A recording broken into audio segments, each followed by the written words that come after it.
അമേരിക്കയെ നടുക്കിയ വെടിവെപ്പിൽ 2 മരണം. ഫ്ലോറിഡ സർവകലാശാലയിൽ വെടിയുതിർത്തത് 20-കാരനായ വിദ്യാർത്ഥി. ആക്രമണത്തിൽ 6 പേർക്ക് പരിക്കേറ്റു. പോലീസ് ഉദ്യോഗസ്ഥരുടെ മകനായ പ്രതിയെ വെടിവെച്ച് കീഴ്പ്പെടുത്തി. ഇന്റർനാഷണൽ ഡെസ്കിൽ നിന്ന് ബിജീഷ് ഗോവിന്ദൻ വിവരങ്ങൾ നൽകാനായി ചേരുന്നുണ്ട്. ബിജീഷ്, അമേരിക്കയെ നടുക്കി തന്നെ വീണ്ടും ഒരു വെടിവെപ്പ് ആക്രമണം ഉണ്ടായിരിക്കുകയാണ്. പ്രതിയുമായി ബന്ധപ്പെട്ട വിവരങ്ങൾ പുറത്തുവിടുന്നുണ്ടോ? എന്തൊക്കെയാണ് സംഭവിച്ചതെന്നാണ് ലഭിക്കുന്ന വിവരങ്ങൾ?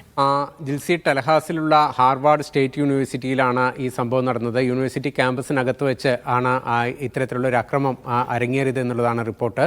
ഈ സംഭവത്തിന് പിന്നിൽ, അക്രമത്തിന് പിന്നിൽ ഈ യൂണിവേഴ്സിറ്റിയിലെ തന്നെ ഒരു വിദ്യാർത്ഥിയാണെന്നും ഉള്ള റിപ്പോർട്ടും കൂടിയുണ്ട്. വെടിവെപ്പ് നടന്ന സമയത്ത് ആരെങ്കിലും ഒരാളെ പ്രത്യേകിച്ച് ഉന്നം വയ്ക്കാതെ വ്യാപകമായിട്ടുള്ള ഒരു വെടിയുതിർക്കുകയായിരുന്നു അക്രമി എന്നുള്ളതാണ് ദൃക്സാക്ഷികൾ പറയുന്നത്. 2 പേർക്കാണ് ഇതിനകത്ത് ജീവൻ നഷ്ടപ്പെട്ടിരിക്കുന്നത്. വിദ്യാർത്ഥികളല്ല ഈ മരിച്ച 2 പേരും.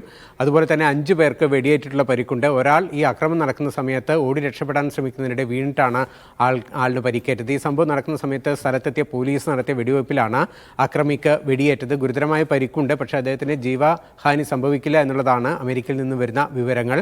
ഈ അക്രമി ഒരു പോലീസ് ഉദ്യോഗസ്ഥയുടെ മകനാണെന്നും അക്രമം നടത്തിയത് ഈ അമ്മയുടെ സർവീസ് റിവോൾവർ ഉപയോഗിച്ചാണ് എന്നുള്ളതും വിവരമുണ്ട്. ഏതായാലും അമേരിക്കയിലാകെ തന്നെ വലിയ തരത്തിലുള്ളൊരു ആശങ്ക ഈ സംഭവത്തെ തുടർന്ന് പടർന്നിട്ടുണ്ട്. നേരത്തെയും ക്യാമ്പസുകളിൽ അമേരിക്കയിൽ ഇത്തരത്തിലുള്ള വെടിവെപ്പും മറ്റ് അക്രമ സംഭവങ്ങളും അരങ്ങേറിയിട്ടുണ്ട്. അതുകൊണ്ട് തന്നെ ഈ അക്രമം നടക്കുന്ന സമയത്ത് ക്യാമ്പസിനകത്തുണ്ടായിരുന്ന വിദ്യാർത്ഥികൾ വലിയ തരത്തിലുള്ള ഭീതി ഉണ്ടായിരുന്നു എന്നുള്ളതാണ് അമേരിക്കൻ മാധ്യമങ്ങൾ റിപ്പോർട്ട് ചെയ്യുന്നത്. ജിൻസി, ശരി, ബിജീഷ് ഗോവിന്ദനാണ് വിവരങ്ങൾ നൽകിയത്.